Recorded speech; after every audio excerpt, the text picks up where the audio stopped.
अस्सलामुअलैकुम, नमस्ते, सत श्री अकाल। उम्मीद करता हूँ ठीक होंगे, खुश होंगे दोस्तों। जहाँ रहें खुश रहें, माँ बाप का ख्याल करें, क्योंकि माँ बाप है तो सभी कुछ है। दोस्तों आज की हमारी वीडियो है का टाइटल टेलीकॉम बिल 2023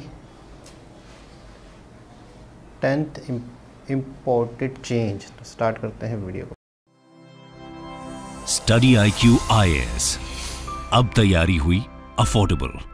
नमस्कार दोस्तों आई एम श्योर कि आप में से ज्यादातर लोग ये तो सुने होंगे कि टेलीकॉम बिल पास हुआ है पार्लियामेंट से। काफी कुछ हुआ था, पार्लियामेंट का विंटर सेशन कल ही खत्म हुआ। आपने देखा कि कैसे यहां पर बहुत सारे जो एमपीज हैं, मेंबर ऑफ पार्लियामेंट है, उनको सस्पेंड किया गया था। और उसी बीच में यहां पर कई बिल्स पास हुए थे, जिसमें मैं समझता हूं कि one of the most important bill है टेलीकॉम बिल, क्योंकि इसका जो इंपैक्ट अगर आप देखोगे बहुत बड़ा होने वाला है। इनफैक्ट मैं इस वीडियो के अंदर डिटेल से 10 ऐसे इंपैक्ट के बारे में चर्चा करूंगा जिसके बारे में आपको डेफिनेटली पता होना चाहिए। और ये जो इंपैक्ट है वो सिर्फ यूजर्स के लिए नहीं, जो कंपनीज है ना, जो टेलीकॉम कंपनीज हैं, उनके ऊपर भी बहुत होने वाला है। और इनडायरेक्टली अगर उनके ऊपर होगा तो ऑब्वियस सी बात है इनडायरेक्टली आपके ऊपर भी होगा, क्योंकि आज के डेट में भारत में हर व्यक्ति के पास मोबाइल फोन है। तो इसके बारे में जानेंगे डिटेल से। चलिए आगे बढ़ते हैं, लेकिन उससे पहले ध्यान रखिएगा दोस्तों, अगर आप यूपीएससी की तैयारी कर रहे हैं, एक ऐसा बैच चाहते हैं जिसके अंदर प्रीलिम्स, मेंस, इंटरव्यू सब कुछ आपको मिले, तो अभी अभी हमारा जो फाउंडेशन बैच है वो स्टार्ट हुआ है, जिसके अंदर आप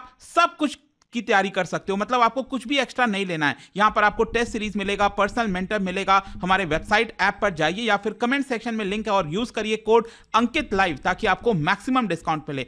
और एक और चीज, अगर आप प्रीलिम्स 2024 का दे रहे हैं तो उसको क्रैक करने के लिए ये वाला जो बैच है SIP प्लस, वो ज्वाइन कर सकते हैं। और इसके अलावा अगर आप MCQs अटेम्प्ट करना चाहते हैं तो मेरे इंस्टा पेज पर जाइए, वहां पर स्टोरीज में जितने भी MCQs हैं उसको आप अटेम्प्ट कर पाएंगे। चलिए शुरुआत करते हैं और सबसे पहले ये देखते हैं कि एग्जैक्टली हुआ क्या है। जैसा कि मैं आपको बोल रहा था, इसी हफ्ते भारत की जो संसद है उन्होंने टेलीकम्युनिकेशन बिल 2023 को पास कर दिया है फाइनली। एक्चुअली हुआ क्या था कि सबसे पहले वेडनेसडे को लोकसभा से पास हुआ और फाइनली राज्यसभा से इसको वॉइस वोट के माध्यम से किया गया है। और अब जाकर प्रेसिडेंट का जो हस्ताक्षर है उसके वो लगने के बाद ये कानून में बदल जाएगा। लेकिन यहां पर आपको एक चीज ध्यान में रखनी है कि टेलीकॉम बिल जो लाया गया है वो सेंचुरी ओल्ड जो टेलीकॉम लॉज थे हमारे देश के अंदर, जैसे telegraph act 1885, wireless telegraphy act 1933, telegraph wires unlawful possession act 1950, इन सभी को ये रिप्लेस कर देगा। तो अब हम डायरेक्टली आते हैं इसके इंपैक्ट के ऊपर। सबसे पहला इंपैक्ट है फ्रॉड सिम कार्ड को लेकर। बेसिकली क्या है, आपने देखा होगा कि आजकल फ्रॉड सिम कार्ड को लेकर काफी चर्चा होने लगी है कि जिस तरीके से पहले बहुत सारे ऐसे केसेस आते थे कि बल्क में बहुत सारा जो सिम कार्ड है वो आसानी से ले लिया जाता था। लेकिन ये जो नया कानून लाया जा रहा है, इसके तहत यहां पर स्ट्रिक्ट प्रोविजंस लगाए गए हैं सिम कार्ड इशुएंस को लेकर। मतलब अब इतना ज्यादा आसान नहीं होगा सिम कार्ड को लेना। देखो, इसका मतलब यह नहीं है कि आपको कोई तकलीफ होने वाली है। अगर आप एक जेन्युइन पर्सन है और आप अपने लिए एक सिम कार्ड लेना चाहते हो तो आप बहुत आसानी से ले सकते हो। लेकिन वो उन लोगों के लिए प्रॉब्लम होगा जो बल्क में बहुत सारा सिम कार्ड लेते थे, उससे गलत गलत काम करते थे, आपको कॉल किया जाता था, आपको फंसाया जाता था, आपके बैंक अकाउंट खाली कर दिए जाते थे। तो वो सारी चीजों को रोकने के लिए कहीं ना कहीं यहां पर पाबंदी लगाई गई है और इसके लिए स्पेसिफिक कानून लगाया गया है कि यहां पर कितनी सजा होगी, कितना फाइन लगाया जाएगा। अगर कोई भी यहां पर फ्रॉडुलेंट इशुएंस कराता है सिम कार्ड का तो 3 साल तक की उसको सजा हो सकती है और साथ साथ 50 लाख तक का जुर्माना लगाया जा सकता है। यहां पर किसी भी प्रकार का फ्रॉड होता है, चीटिंग होता है, कुछ भी अगर होता है सिम कार्ड को लेकर तो ये प्रोविजंस लाए गए हैं। और इसके साथ साथ यहां पर एक और चीज है, जो टेलीकॉम कंपनीज हैं उनके लिए मैंडेटरी हो गया है कि अगर आप कोई भी सिम कार्ड इशू कर रहे हो तो आपको वेरीफाइबल बायोमेट्रिक डेटा कलेक्ट करना पड़ेगा। जैसे कि मान लो जब आप अपना आधार नंबर देते हो तो आपने देखा होगा वहां पर वो लोग आपका जो थंबप्रिंट है वो एक तरह से लेते हैं, उसको चेक करते हैं कि आप वही वैलिड पर्सन हो कि नहीं। तो वो बहुत जरूरी हो गया है। तो इसी की वजह से अब कोई भी पर्सन होगा, जब आपको बायोमेट्रिक आप लगाओगे तो एक तरह से वो प्रूफ हो जाएगा कि वो सिम कार्ड आप ले रहे हो। तो फ्यूचर में सरकार उसको ट्रैक रख पाएगी। पहले क्या होता था कि मतलब सैकड़ों की संख्या में ऐसे सिम कार्ड इशू होते थे अननोन पर्संस के नाम से, जिसका कोई अता पता नहीं है। तो ये काफी जरूरी था जो कि सरकार ने किया। अब दूसरा है यहां पर सिम कार्ड स्पूफिंग को लेकर। देखो, इसको एक पनिशेबल क्राइम अब बना दिया गया है। क्या होता है ना कि जब कोई लूप होल्स होते हैं लॉस के अंदर तो इसी का फायदा यहां पर उठाया करते हैं लोग। तो यहां पर अब क्या हुआ है कि अब जब भी कोई क्लोनिंग करेगा आपका सिम कार्ड का। मतलब आप मान लो सिम कार्ड यूज कर रहे हो, आपने सुना होगा कई सारे फ्रॉड आ रखे हैं यहाँ पर, गलत तरीके से आपका जो सिम कार्ड है वो डुप्लीकेट सिम कार्ड इशू करा लिया जाता है गलत तरीके से। तो अब वो चीज यहां पर नहीं हो पाएगी। अगर कोई ऐसा करता है तो यहां पर उसको कड़ी सजा दी जाएगी, क्योंकि उसको पनिशेबल क्राइम बनाया गया है। और साथ ही साथ आपको पता होना चाहिए, रिलायंस हो या फिर एयरटेल हो, वोडाफोन आइडिया हो, इन सभी ने वार्न किया है सब्सक्राइबर्स को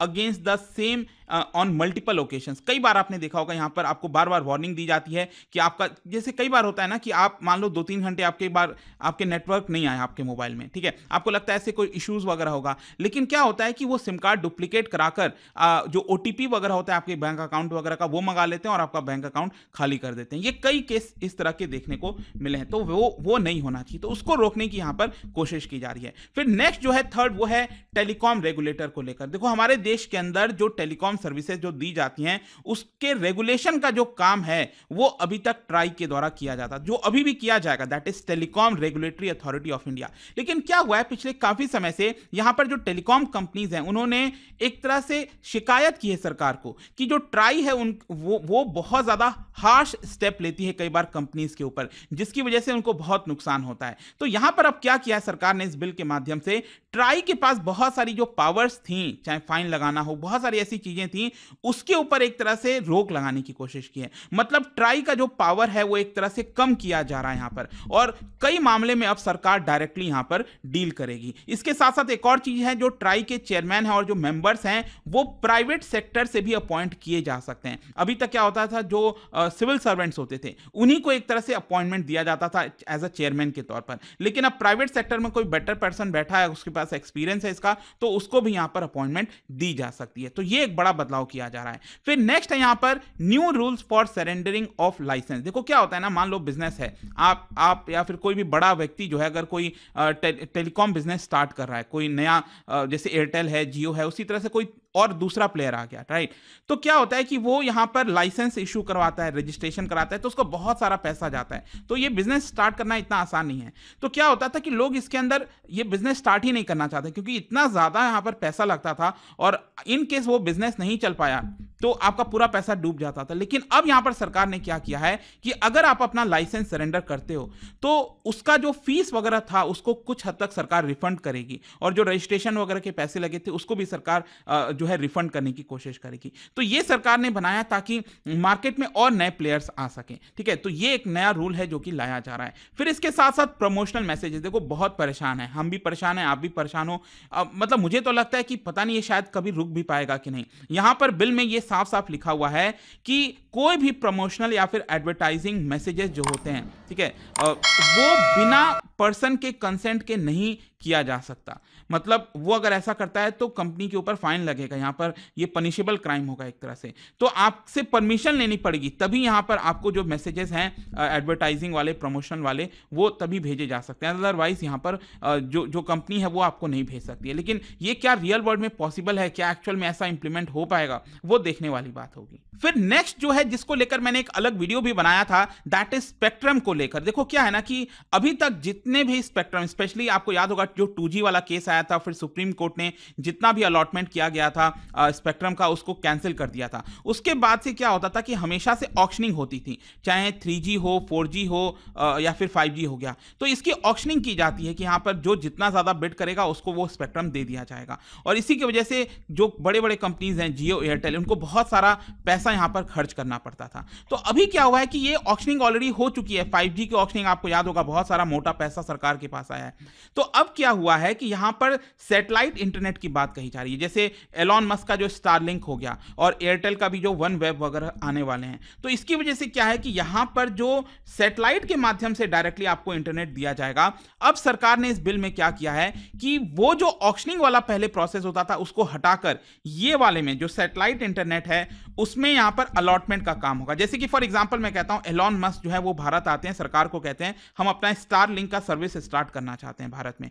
तो सरकार कहेगी ठीक है, आपको स्पेक्ट्रम चाहिए, ये ले लो, हम आपको दे देंगे, इसके लिए आपको ये वाला फीस पे करना होगा, मतलब 100 करोड़ 200 करोड़ जो मतलब जो भी फीस होगा वो सरकार कहेगी आप हमें ये फीस पे कर दो, हम आपको स्पेक्ट्रम दे देंगे। तो अब इस तरह से होगा। वो बिडिंग वाला जो प्रोसेस होता था ना, ऑक्शनिंग वाला, उसको सरकार ने यहां से हटा दिया है। और इसी की वजह से क्या हुआ है, जो रिलायंस जियो और कई कंपनीज हैं वो इसको लेकर नाराज हैं। उनका कहना है कि हमने तो ऑलरेडी इतना सारा पैसा खर्च किया हुआ था और अब यहां पर ये लोग आएंगे, ये लोग कम दाम पर ये स्पेक्ट्रम ले लेंगे और सस्ते में लोगों को इंटरनेट प्रोवाइड करेंगे, जिसकी वजह से जियो और इन लोगों को नुकसान हो सकता है। खैर, यहां पर मैं आपको ये भी बता दूं, करीब 19 ऐसे सर्विसेज हैं जिसको सरकार ने एनलिस्ट किए हैं फर्स्ट शेड्यूल के अंदर, जो कि विदाउट ऑक्शनिंग की जाएंगी। जैसे कि अगर मान लो नेशनल सिक्योरिटी का मामला है, डिफेंस का मामला है, तो ऑब्वियस सी बात है सरकार ये थोड़ी कहेगी कि ऑक्शनिंग होगा तब यहां पर हम अपने आर्म्ड फोर्सेस को वो देंगे स्पेक्ट्रम, ऐसा नहीं है, राइट। तो उन सब के लिए, डिजास्टर मैनेजमेंट के लिए, पब्लिक ब्रॉडकास्टिंग के लिए कोई यहां पर ऑक्शनिंग नहीं होगी। फिर जो सैटेलाइट सर्विस मैंने आपको बताया, भारती वन वेब,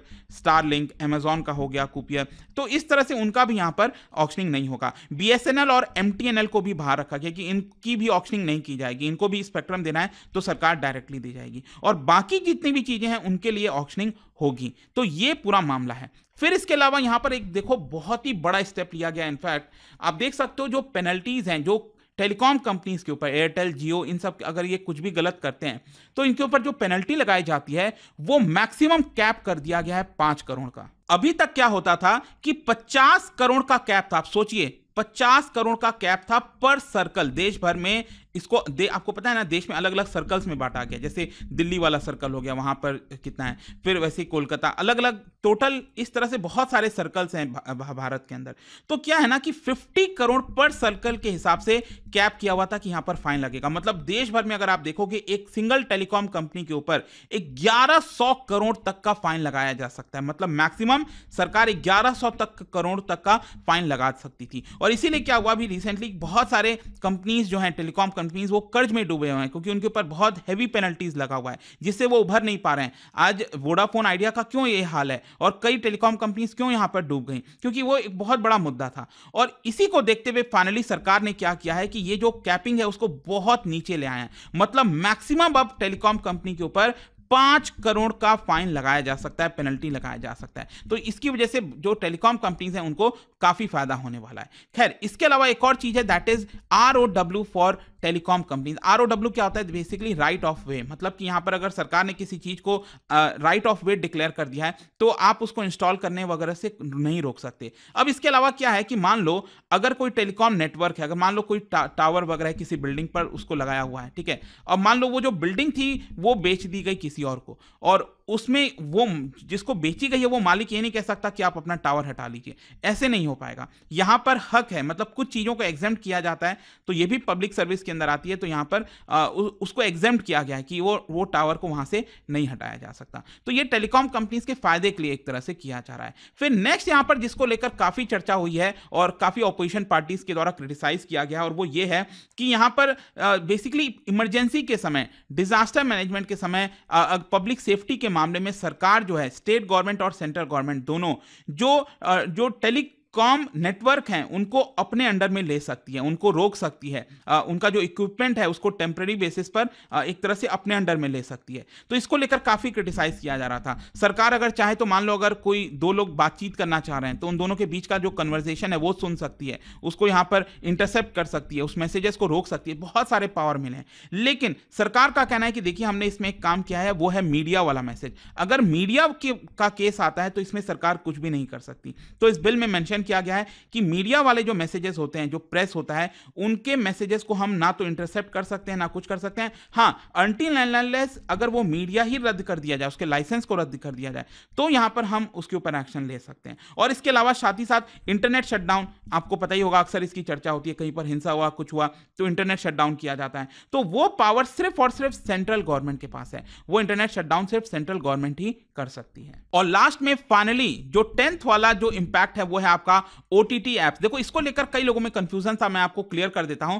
बेसिकली क्या है, जो व्हाट्सएप है, सिग्नल है, टेलीग्राम है, बहुत सारे ऐसे ऐप्स हैं और भी कई सारे चैनल्स वगैरह हैं, इसको सरकार रेगुलेट नहीं करेगी। मतलब कि इसको टेलीकॉम वाले बिल में नहीं डाला गया है। कई लोगों का मानना था कि इसको पूरी तरह से टेलीकॉम वाले रेगुलेशन में डाल दिया जाएगा, लेकिन ऐसा नहीं किया गया। लेकिन हाँ, इसमें एक चीज है, जैसे मान लो आप व्हाट्सएप कॉलिंग करते हो, वो बेसिकली उसके अंडर में आएगा। क्योंकि क्या है, नॉर्मल जब आप क्या होता है कि आप किसी नेटवर्क से डायरेक्टली कॉल कर रहे हो, जियो से कॉल कर रहे हो, एयरटेल से कॉल कर रहे हो, तो वो तो आपका टेलीकॉम रेगुलेशन के अंदर आता है। तो उसी तरह से आजकल क्या होने लगा है, लोग उसका इस्तेमाल ना करके डायरेक्टली व्हाट्सएप कॉल वगैरह भी करते हैं। तो वो जो कॉलिंग होगा ना, एक तरह से वो इसके अंडर में आएगा, ना कि पूरा ओटीटी एप्स आएगा। ठीक है, तो ये चीजें हमें ध्यान में रखना है दोस्तों। आई होप कि आपको अच्छे से समझ में आ गया होगा ये 10 बड़े इंपैक्ट कौन से थे। और जाने से पहले एक इंटरेस्टिंग क्वेश्चन इकोनॉमी से रिलेटेड, क्या आप बता सकते हो 1991 में नरसिम्हम कमेटी का रिपोर्ट आया था, ये किस चीज से रिलेटेड है? इन चारों में आपको बताना है। इसका राइट आंसर आप सबको पता है, मेरे इंस्टाग्राम पर तो मिलेगा ही, वहां पर अगर आप नहीं हो कोई बात नहीं,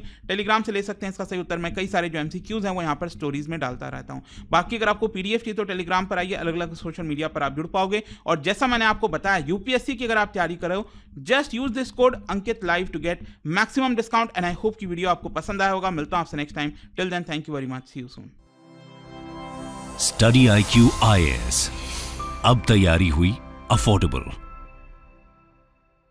जी जनाब, बहुत ही ज़बरदस्त। अच्छा, कभी भी कोई भी लॉज बनते हैं, कभी भी कोई भी कानून बनते हैं, वो उस वक्त उस हालात को देखते हुए बनते हैं और एक उस पर पाबंदियाँ लगती हैं, कुछ रूल्स बनते हैं, कुछ फ़ाइन लगते हैं।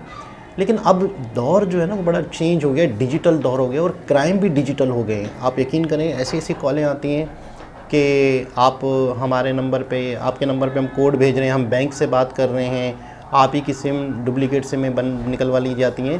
तो ये सारे क्राइम जो हैं आजकल, तो इसको देखते हुए अब इसकी ज़रूरत थी कि यार अगर कोई डुप्लीकेट सिम निकलवाएगा, अगर कोई इस तरीके से इल्लीगल पकड़ा जाएगा, अगर किसी की सिम किसी और के पास होगी और उस पर कोई मुलव्विस पाया गया तो उस पर जुर्माने हों। अब ये 3-3 लाख के जुर्माने, 50-50 लाख हज़ार के जुर्माने, तो मैं कहूँगा इसी से ही क्राइम रुकेगा, इसी से ही। और हरेसमेंट भी इस पर अब हो रही है, उल्टे सीधे मैसेज भी आते हैं। हर चीज़ के लॉज होने चाहिए इस हवाले से भी, क्योंकि ज़ाहिर सी बात है अब दौर चेंज है, नए तरह के क्राइम हैं, नई तरह के मसले मसाइल हैं, तो नई तरह के ही कानून होने चाहिए। हमारे यहाँ मुझे नहीं लगता कि हमारे यहाँ ऐसे कोई कानून हैं, हमारे यहाँ पे ऐसे कोई कानून है, मुझे नहीं लगता। और या तो फिर अभी हम तो हर चीज़ में ही पीछे रह जाते हैं, हम तो हर चीज़ में ही डिले हो जाते हैं, हम तो हर चीज़ में ही यूँ समझ लो कि दुनिया से पीछे हैं। तो ये होना ज़रूरी है ताकि इस तरह के क्राइम ना हो। हमारे यहाँ बहुत इल्लीगल चीज़ें हो रही हैं, बहुत हद से ज़्यादा इल्लीगल चीज़ें हो रही हैं इस तरह की, और पकड़ा ही नहीं दे रहा। मतलब लोग साफ कहते हैं, पता क्या कहते हैं कि यार इस तरह के क्राइम, अब जैसे मिसाल के तौर पर अब तो डीप वेब है, AI का दौर है, आपका फेस चेंज करके दूसरी चीज़ें लगाई जाती हैं, उस पर भी आना चाहिए। अभी तो ये सिर्फ इंटरनेट के हवाले से, ये सिम के हवाले से क्राइम का जिक्र हो रहा है, इस पर बिल पास हुआ, तो इस पर भी होना चाहिए कि अगर कोई किसी की, जैसे अभी रश्मिका मंदाना की वीडियो बहुत वायरल हुई थी कि यार किसी ने उनकी डीप वेब पे वीडियो बना ली, तो इसके क्या लॉज हैं, क्या कानून हैं, क्या हैं या नहीं है, क्या सख्त पाबंदियाँ हैं, सख्त तरीके से सज़ाएँ हैं नहीं हैं, ये अब होना चाहिए ताकि आने वाले वक्त में लोग इस चीज़ से डरें। इस तरह के कोई काम करते हुए उनको खौफ आए कि नहीं यार इसकी सज़ा सख्त होगी। तो दोबारा किसी इन्फॉर्मेटिव वीडियो थी, दोबारा किसी और वीडियो से आपसे मुलाकात होगी। जब तक के लिए अल्लाह हाफ़िज़।